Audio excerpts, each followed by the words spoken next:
इस कार्यक्रम के सभी पात्र वास्तविक है। देश काल और वातावरण से इसका सीधा संबंध है। आए हुए गेस्ट को ना तो हमने पैसे दिए हैं और ना ही आगे देंगे। कार्यक्रम में गेस्ट के विचार अपने हैं, इसमें हमारा कोई दबाव नहीं है। फिर भी गेस्ट भविष्य में किसी प्रकार का हमें डंडा करते हैं तो बता दूं कि मेरे चाचा सीलमपुर थाने में सब इंस्पेक्टर है। कार्यक्रम देखते वक्त या देखने के बाद हमारे channel untold stories by the famous को सब्सक्राइब, लाइक और शेयर करें और 11 लोगों को फॉरवर्ड जरूर करें। कृपा आनी शुरू हो जाएगी। विशेष चेतावनी, 5 साल से कम उम्र के बच्चे बड़ों की देख रेख में कार्यक्रम देखें, नहीं तो उन्हें untold stories with OP and Namita की लत लग सकती है। वेलकम फ्रेंड्स, आपका स्वागत है आपके खास प्रोग्राम जिसका नाम है untold stories with OP and Namita.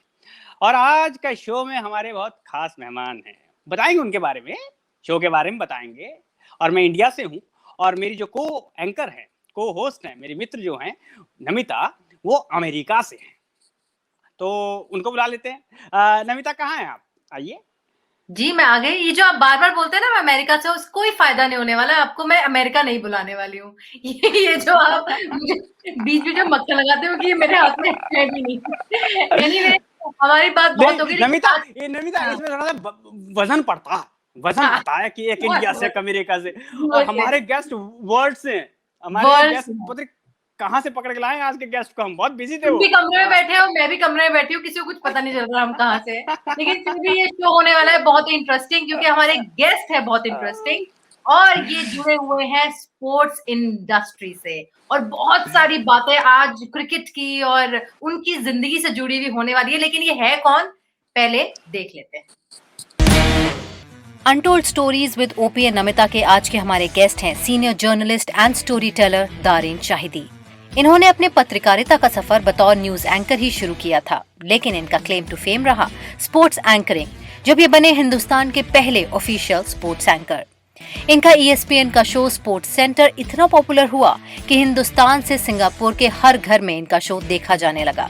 Leicestershire को भारत ने हरा तो दिया, लेकिन एडी चोटी का जोर लगाने के बाद कोई ऐसा क्रिकेटर नहीं जो इन्हें नहीं जानता हो, और अब ये दास्तान गोई से बन गए हैं एक स्टोरी टेलर भी। मरहबा हुजूर, आप जैसा सूरमा जियाला तो युगों युगों में पैदा नहीं हुआ है। तो चलिए मिलते हैं दारेन शाहिदी से। तो नमिता, इंतजार खत्म किया जाए और गेस्ट को बुलाया आज जाए। के हमारे गेस्ट हैं Darain Shahidi. Hello and welcome to our show sir. Thank you so much for having me. Thank you so much. Namita and OP, thank you so much. Yeah, thank you. Thank you.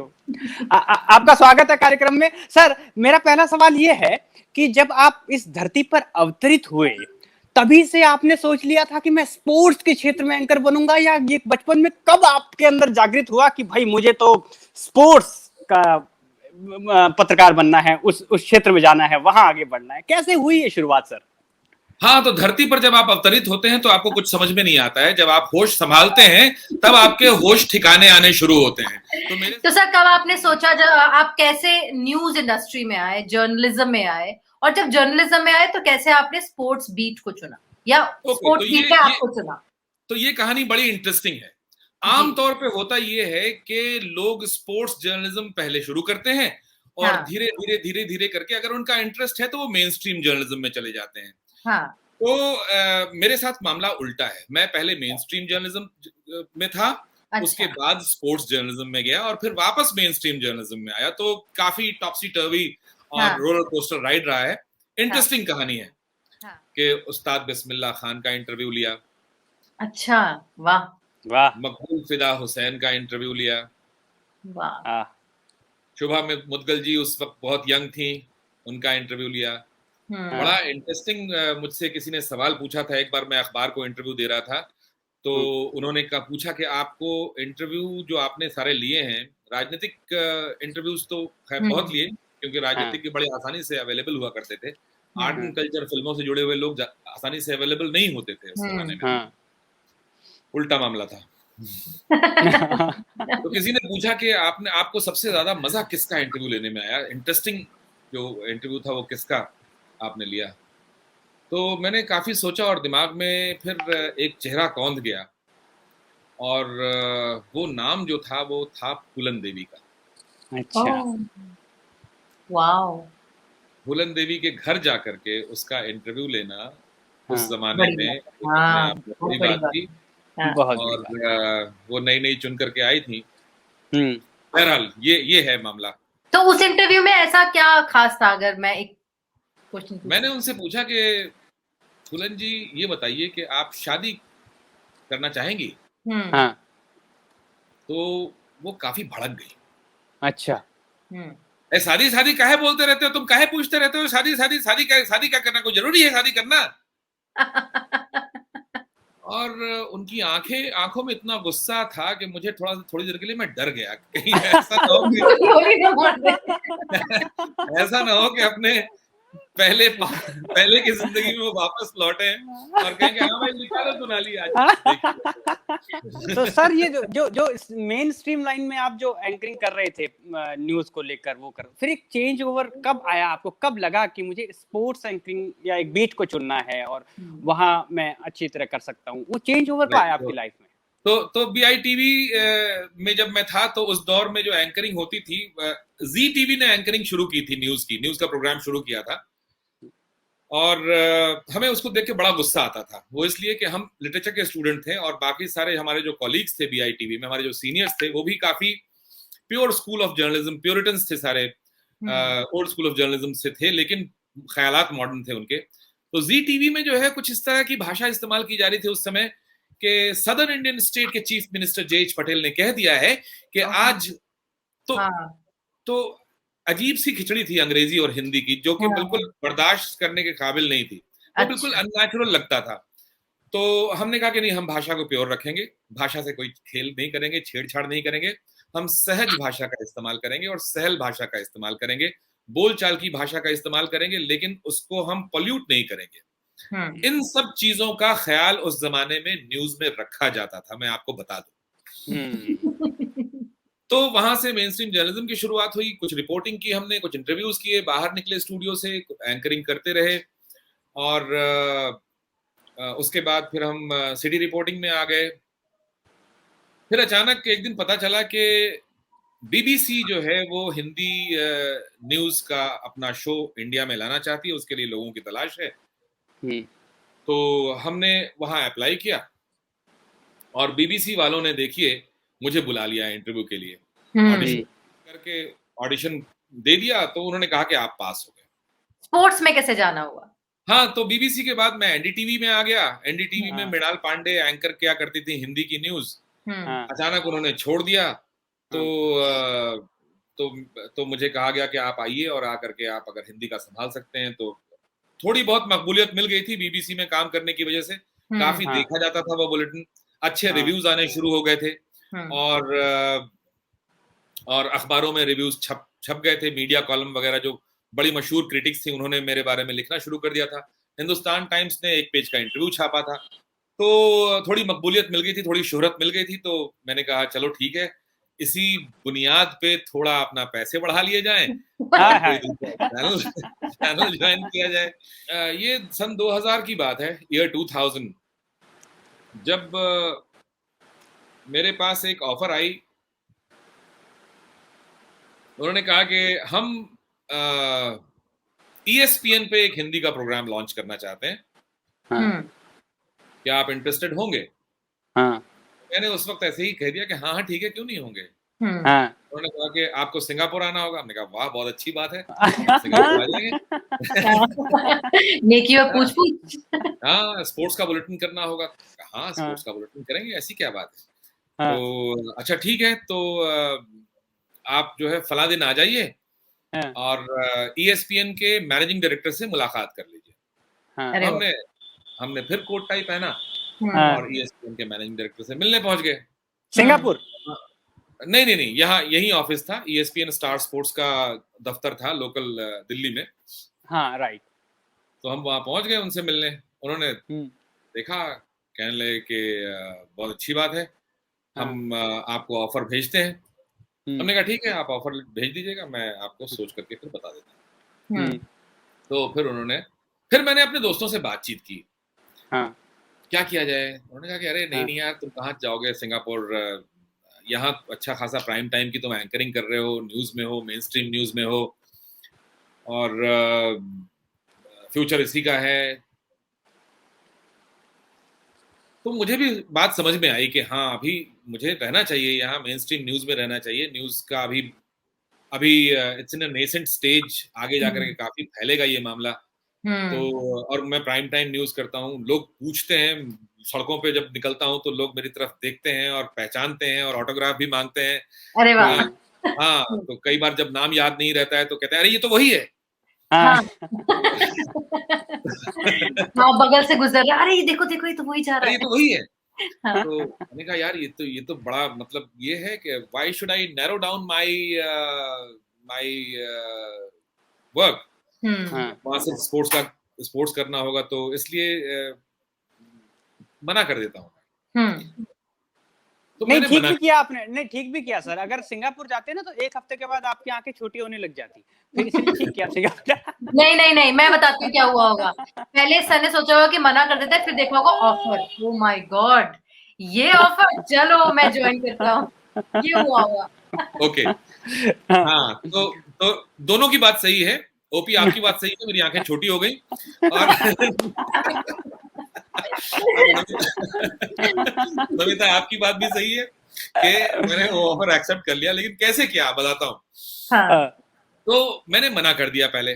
अच्छा। तो उन्होंने कहा कि आप मना क्यों कर रहे हैं। मैंने कहा पैसे कम दे रहे हैं आप। अच्छा। कुछ तो बहाना मारना पड़ेगा। तो उन्होंने पूछा, एमडी ने पूछा कि आपको कितने पैसे चाहिए। तो मैंने ये सोचा कि मैं इसको इतने पैसे बता दूं, हाँ, इम्पॉसिबल, मना कर दे भाई। तो मैंने उतने पैसे बता दिए। उसने दे दिए। उस कमबख्त ने मना नहीं किया। तो इस तरह से मेरी एंट्री स्पोर्ट्स में हुई। मैंने ये तय कर लिया था कि इस प्रोग्राम को मैं पॉपुलर बनाऊंगा। अच्छा। अब चूंकि मैंने ऑफर एक्सेप्ट कर लिया है, तो इस प्रोग्राम को मैं पॉपुलर बनाऊंगा। अब मेरे हाथ में आई है चीज, तो उसको देखते हैं कि क्या कर सकते हैं। तो within 3-4 months, touchwood, I became household name in India, क्योंकि हिंदी का स्पोर्ट्स का कोई प्रोग्राम नहीं था जो इंटरनेशनल स्पोर्ट्स को भी कवर किया करता था। और जो हमारी स्ट्रेंथ है, भाषा, आम बोलचाल की भाषा, और उसमें पंचेस लेकर के आना, और किस तरह से बोरिंग सब्जेक्ट को इंटरेस्टिंग बना करके पेश करना, ये मेरी फोटे थी। और मैं एंकर स्क्रिप्ट लेकर के बैठ जाया करता था वहां, और उसके बाद उस पर काम करता था। बाकायदा मैं उस पर काम करता था, काफी वक्त लगाता था, और मैं ये सोच करके वक्त लगाता था उस पर कि किस तरह की भाषा बोली जाए कि इंडिया में आम लोगों को ये चीज पसंद आए, कनेक्ट हो, चाहे फुटबॉल हो, चाहे इंग्लिश प्रीमियर लीग हो, या यूएस ओपन गोल्फ के शोज हो, या टूर दे फ्रांस साइकिलिंग का प्रोग्राम हो, या बेसबॉल के कुछ की स्टोरीज हो, या फार्मूला 1 की स्टोरी हो। तो इंटरनेशनल स्पोर्ट्स में जितनी सारी चीजें हैं वो सब जो है, मेनली तो क्रिकेट ही होती थी, हम लोग लीड क्रिकेट से ही करते थे आमतौर पे। लेकिन अगर क्रिकेट नहीं चल रहा है तो किस चीज से लीड किया जाए, फुटबॉल से लीड करें कि टूर द फ्रांस साइकिलिंग से लीड करें, जिस चीज से भी लीड करें। यानी कि जो भी बुलेटिन हम बनाते थे, चाहे उसमें क्रिकेट ना भी हो, लोग बड़े चाव से उसको देखते थे। और उसके बाद लोगों की आदत पड़ गई स्पोर्ट्स सेंटर को देखने की। 6 साल तक ये जर्नी चली। मैंने बताया आपको 2-3-4 महीने 5 महीने में ही हमने अपना फुटप्रिंट छोड़ दिया था, पॉपुलर होने शुरू हो गए थे, प्रोग्राम काफी अच्छा कर रहा था। तो इस दौरान काफी घूमने का भी मौका मिला, काफी क्रिकेट टीम के साथ भी घूमे, काफी टूर भी किया, कमेंट्री करने का मौका मिला। रियलिटी शो भी हम लोगों ने एक लॉन्च किया था, ड्रीम जॉब हर्षा की खोज।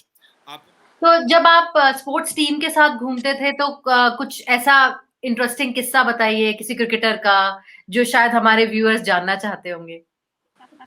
सचिन तेंदुलकर एक बार जो है स्लिप में बहुत कैश दे रहे थे। हाँ। तो श्रीलंका में एशिया कप चल रहा था। उस जमाने में मैं स्पोर्ट्स सेंटर की तरफ से आया था। कमेंट्री पैनल में रवि शास्त्री, सुनील गावस्कर, मनिंदर सिंह, वसीम अकरम, वकार यूनुस, ये सब लोग थे। और मेरा काम था कि मैं फीड दे सकूं स्पोर्ट्स सेंटर अपने बुलेटिन के लिए फील्ड से। तो मैं उस चक्कर में सुनील गावस्कर के पास जब टेस्ट मैच चल रहा होता है ना, तो दिन का खेल जब खत्म होता है तो सारे प्लेयर्स ग्रीन रूम में चले जाते हैं और तैयार वैयार होकर के वापस ग्राउंड पे आ जाते हैं। दर्शक वर्शक सब चले जाते हैं, खाली हो जाता है पूरा माहौल, और ग्राउंड पे प्लेयर्स आते हैं, थोड़ा सा जो एक्सपर्ट्स हैं, एक्स प्लेयर्स हैं, सीनियर्स हैं, उनसे थोड़ी बहुत बातचीत होती है, जर्नलिस्ट हैं उनसे थोड़ी बहुत बातचीत होती है। तो सुनील गावस्कर से सचिन ने अप्रोच किया था कि मैं स्लिप में बहुत कैच दे रहा हूँ, तो थोड़ा सा अगर आप 10 मिनट का टाइम दे दे तो मैं आपको आपका बड़ा आभारी रहूंगा। ये ऐसा कह के उन्होंने सुनील गावस्कर से रिक्वेस्ट कर रखा था। सुनील गावस्कर ने कहा कि मैं अभी दारेन के साथ थोड़ा स्पोर्ट्स सेंटर का एक छोटा सा इंटरव्यू है, तो वो मैं कर देता हूँ तुम्हारे लिए। Sachin was standing there and I was feeling so bad that Sachin is such a great player is waiting there, not because of me but because I was there, I was feeling awkward, right? तो anyways Gavaskar के साथ मेरा interview खत्म हुआ और उन्होंने कहा सचिन को आ जाओ, पिच पे आ जाओ। हाँ। तो मैंने कहा सर मैं आपसे इजाजत लेता हूँ। क्या नहीं आप भी आ जाइए। तो अच्छा। मैंने कहा ठीक है मैं भी चलता हूँ। हाँ। लेकिन मैं कैमरा साथ में नहीं ले गया, इतना इस बात का ख्याल रखना जरूरी था। गावस्कर और सचिन पिच पे खड़े हो गए, विकेट के सामने खड़े हो गए, और गावस्कर ने सचिन से बैट लिया और उन्हें सिर्फ एक लाइन का गुरु मंत्र दिया, आप स्लिप में कैच दे रहे हैं, राइट हैंड जो है, जो गावस्कर ने बोला वो मैं आपको बता रहा हूँ। मेरी औकात नहीं है कि मैं अपनी तरफ से ये बात बोलूं। सचिन तेंदुलकर को गावस्कर ने टिप दिया, गुरु मंत्र दिया, और वो ये था कि राइट हैंड को थोड़ा सा लूज छोड़ दो और लेफ्ट हैंड को थोड़ा सा टाइट रखो। ग्रिप की बात वो कर रहे थे और भी कुछ टेक्निकल बातें बताई उनको उन्होंने, लेकिन ये बात जो है मेरी समझ में आई। और गावस्कर ने कहा कि बॉल वहीं गिर जाएगी, छिटकेगी नहीं, और तुम कैच शायद तुम स्लिप में कैच देने से बच जाओ। सर ये बहुत इंटरेस्टिंग आपने एक बात बताई। नॉर्मली जैसे हम लोग बाहर से देखते हैं तो ऐसा लगता है जैसे बहुत राइवलरी होती होगी अमंग क्रिकेटर्स या फिर सीनियर और जूनियर के बीच में, लेकिन जो आपने किस्सा सुनाया वो तो जैसे एक आई ओपनर है कि वो एक दूसरे की मदद भी करते हैं और उनको कोई शर्म नहीं आती अपने सीनियर से मदद मांगने में भी। और सचिन तेंदुलकर जैसे महान क्रिकेटर अगर मदद मांग रहे हैं तो अपने आप में ये एक बहुत बड़ी बात है कि कोई संकोच नहीं है, क्रिकेट अच्छा होना चाहिए, देश के लिए जीतना ज्यादा जरूरी है। तो ये जो धारणा है कि आपस में राइवलरी होती है, आज के जमाने में तो मुझे पता नहीं, लेकिन उस जमाने में क्या पूरा डायनेमिक क्या रहती थी? बहुत जबरदस्त कैमराडरी थी, न सिर्फ टीम के अंदर बल्कि मैं आपको बताऊं कि विदेशी जो टीमें आती थी खेलने के लिए इंडिया, उनके प्लेयर्स और हमारे प्लेयर्स आपस में ऐसे मिलजुल के बैठते थे, आपस में ऐसी बातें करते थे। ऑन द फील्ड वो एक दूसरे के दुश्मन हुआ करते थे जरूर, लेकिन ऑफ फील्ड आप उनकी बातचीत सुन लें, उनके मजाक सुन लें, और वो किस तरह से रहते हैं, किस तरह से जगह शेयर करते हैं, रूम शेयर करते हैं, आप की आंखें फटी की फटी रह जाएंगी। अच्छा। राहुल द्रविड़ अपने फिजियो के साथ बैठे थे, एशिया कप चल रहा था, पूरी टीमें आई हुई थी, श्रीलंका में ही हो रहा था, कोलंबो की बात बता रहा हूँ मैं आपको। तो पाकिस्तान की टीम उसी मैदान में प्रैक्टिस कर रही थी, प्रैक्टिस सेशन, नेट सेशन चल रहा था। राहुल द्रविड़ फिजियो के साथ बैठे थे, कुछ हैमस्ट्रिंग खिंच गई थी उनकी। शोएब अख्तर आए घूमते हुए और दोनों मसाज टेबल पे राहुल द्रविड़ लेटे हैं और शोएब अख्तर वहां पे खड़े हैं, और उनसे वो बातचीत शुरू हो गई। बातचीत बहुत देर तक चलती रही और हम नजदीक जाने की हमने कोशिश नहीं की, लेकिन मैंने सिर्फ इतना सा सुना कि यार राहुल अपनी हैमस्ट्रिंग का ध्यान रख यार, तू कैसे बैटिंग करेगा, आउट तो मैं पहली बॉल पे तुझे कर दूंगा। तो राहुल ने कहा कि तू आजा मैदान में, मैं तुझे देखता हूँ। और राहुल ने उस मैच में, जो अगला मैच पाकिस्तान के खिलाफ हुआ, उस दिन 51 रन ठोके, इंडिया मैच जीत गया। लेकिन आपने बहुत सारे क्रिकेटर्स का इंटरव्यू किया, आपका बेस्ट इंटरव्यू सो फार कौन सा था? बेस्ट इंटरव्यू मैं आपको बताऊं, नवजोत सिंह सिद्धू। अरे वाह। कहानी की शुरुआत ओह! हाँ, कहानी की शुरुआत ये है कि नवजोत सिंह सिद्धू को एज अ गेस्ट सिंगापुर बुलाया गया ESPN स्टार स्पोर्ट्स के लिए। वेस्ट इंडीज में सीरीज चल रही थी जिसमें अनिल कुंबले जो है बॉलिंग करते हुए जबड़े में चोट लग गई थी। आपको याद होगा, वो बड़ी आइकॉनिक तस्वीर है। अनिल कुंबले ने बैंडेज लगा करके ये मुंह को बांध करके वहां बॉलिंग की थी। वही उसी सीरीज की बात कर रहा हूँ। अच्छा। हुआ यूं कि वो अंग्रेजी प्रोग्राम के लिए बुलाया गए। अंग्रेजी प्रोग्राम होता था स्पोर्ट्स लाइन, जो स्टार स्पोर्ट्स पे जाता था, और हिंदी प्रोग्राम होता था स्पोर्ट्स सेंटर, जो ESPN पे जाता था। अब साहब नवजोत सिंह सिद्धू जो हैं वो आए अंग्रेजी का प्रोग्राम करने के लिए। अंग्रेजी जो है उन्होंने आए वाए शाए बड़ी अच्छी अंग्रेजी बोलते थे। उनसे एक दिन कहा गया कि आपको ना दारेन के साथ भी बैठना है हिंदी प्रोग्राम के लिए। तो सिद्धू ने साफ मना कर दिया। उन्होंने कहा कि I can't speak Hindi, I can't sit. अच्छा। वो बोलते ही नहीं थे भाई, हिंदी में ब्रॉडकास्टिंग नहीं करते थे वो अंग्रेजी के आदमी थे और अंग्रेजी ही बोलते थे। ओह, अच्छा। अब उन्होंने कहा, प्रोड्यूसर अड़ गया, कहा कि no you are an Indian, how can you say this, how can you say that, या how can you not speak Hindi. Sidhu ने काफी आनाकानी की। मैंने कहा, मुझसे कहा गया कि यार सिद्धू को मनाओ, तो मैंने कहा कि भाई आ जाओ, आप, कोई प्रॉब्लम नहीं है, जहां पे अटकोगे मैं संभाल लूंगा, don't worry about it. Show live होता था। अब साहब आए सिद्धू साहब मेरे प्रोग्राम में, पहली बार उन्होंने हिंदी बोला है। अच्छा। मैं इस बात का गवाह हूँ, नवजोत सिंह सिद्धू से हिंदी बुलवाने का काम मैंने किया, मैं क्रेडिट ले सकता हूँ। टेलीविजन पे हिंदी पहली बार सिद्धू अगर बोले तो वो मेरे साथ बोले। लेकिन ये समझना बहुत मुश्किल है कि आज हम जब नवजोत सिंह सिद्धू को देखते हैं, कपिल शर्मा शो में वो आते हैं, इतनी बड़े मतलब शेरो शायरी और हिंदी इतनी अच्छी बोलते हैं, लेकिन ये मुझे मैं सच में समझ नहीं पा रही हूँ कि वो हिंदी क्यों नहीं बोल पा रहे थे। दारेन जी ने सिखा दिया है, उसके बाद बोल रहे हैं ना अब। मैंने बिल्कुल नहीं सिखाया, मैंने बिल्कुल नहीं सिखाया। उनका वो डर खोल दिया है बाहर कि भाई हिंदी बोल सकते हो। एग्जाम्पल है कि आदमी चाह ले तो कुछ भी कर सकता है। नवजोत सिंह सिद्धू हमारे साथ स्टूडियो में बैठे और उन्होंने बोलना शुरू किया, एक जगह पे वो अटके। अच्छा। और मैंने उसे संभाला और फिर वो प्रोग्राम खत्म हो गया। मैं बाहर निकला स्टूडियो से तो सिद्धू का मूड काफी खराब था। मैं अटक कैसे गया यार, तुमसे कह रहा था कि नहीं हो पाएगा यार, मैं अटक गया यार, तुमने क्यों यार, काफी नाराज। मैंने कहा भाई कोई बात नहीं ना, ऐसे ही हो जाएगा, ऐसी ही शुरुआत होती है, सब हो जाएगा। नहीं, नॉट डन।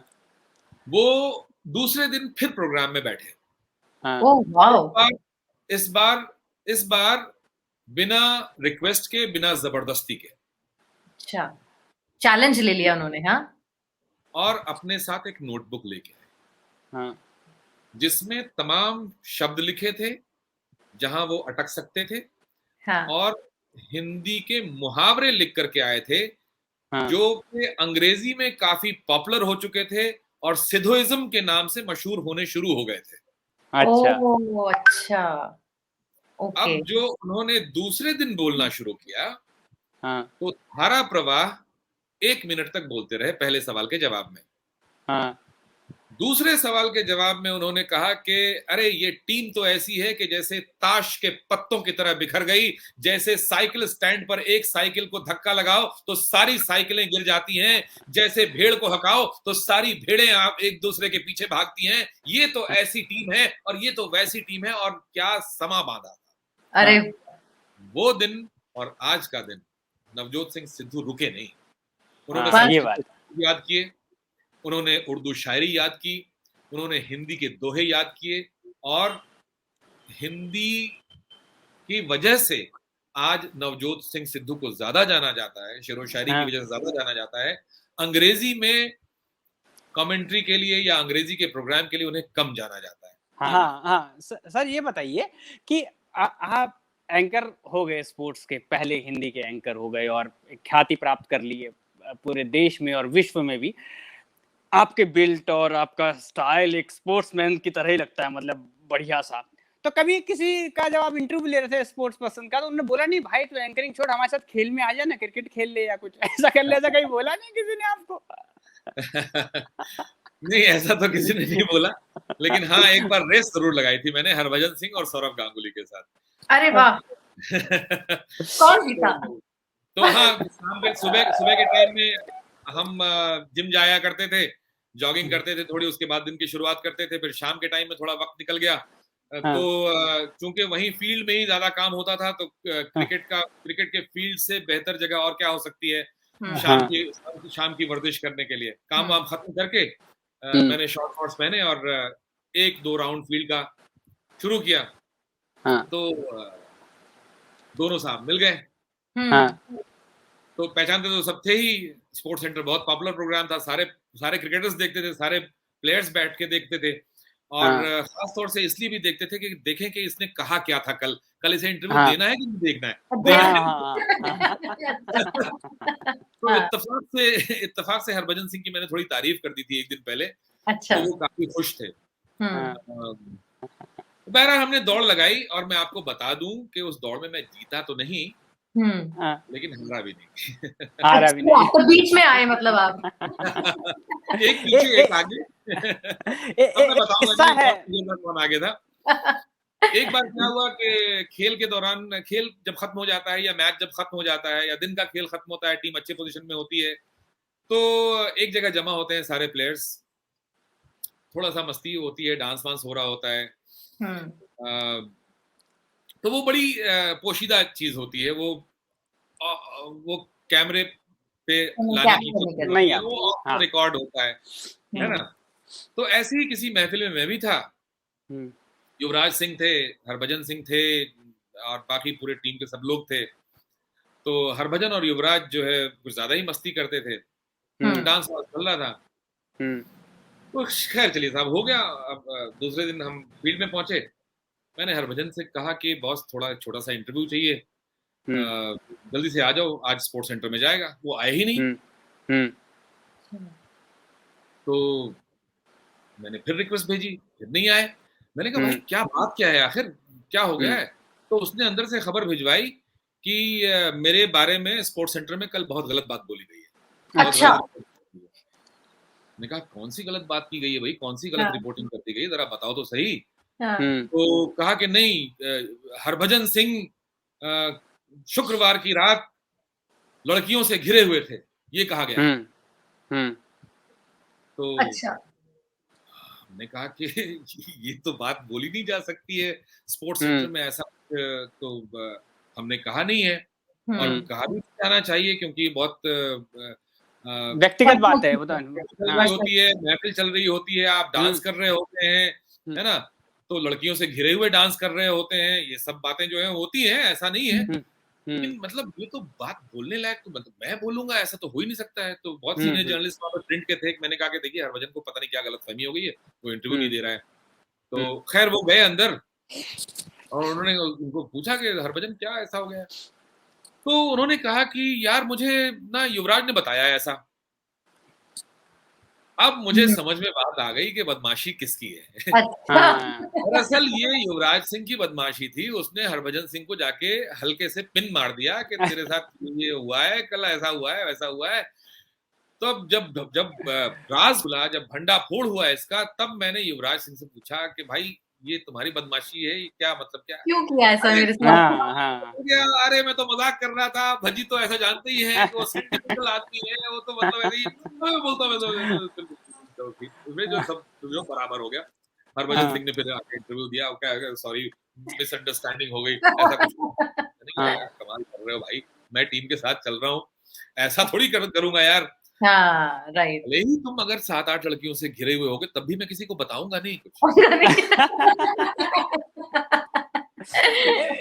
लेकिन एक टैलेंट और है आपके अंदर, किस्सा गोई का, और ये नया उभरता हुआ, इसके राज के बारे में खोलिए हमारे शो पे। ये भी एक टैलेंट है आपके अंदर। हाँ, तो दास्तान गोई जो है वो इसे कहते हैं, जो मैं हॉबी के तौर पे करता हूँ, और traditional art of story telling है ये दास्तान गोई। बड़ी पुरानी परंपरा रही है हिंदुस्तान में, ओरल ट्रेडिशन जिसे कहते हैं ना। मुसाहिबों को देखा, मुसाहिबों ने कहा अरे मरहबा मरहबा हुजूर, आप जैसा सूरमा जियाला तो युगों युगों में पैदा नहीं हुआ है। ठाकुर साहब ने ठहाका लगाया और कहा, हाँ इसी रास्ते से मैं जा रहा हूं और जब वापस लौटूंगा 7 दिन के बाद तो दूर उफक पे धूल का मरगला उड़ेगा। तुम समझ जाना कि हम चौबोली का हाथ जीत के आ रहे हैं और हमारे इस्तकबाल की तैयारी शुरू कर देना। बिल्कुल, बहुत बहुत अच्छा जी सर। आपने बहुत टाइम दिया हमें और हमारे साथ इतनी अच्छी बातें की और बहुत कुछ जानने को सीखने को आपसे मिला। जाते जाते आप हमारे शो की कुछ तारीफ करना चाहते हैं तो हम रोकेंगे नहीं, खुल के कीजिए। शो पे आके कैसा लगा? स्पीचलेस है सर, स्पीचलेस।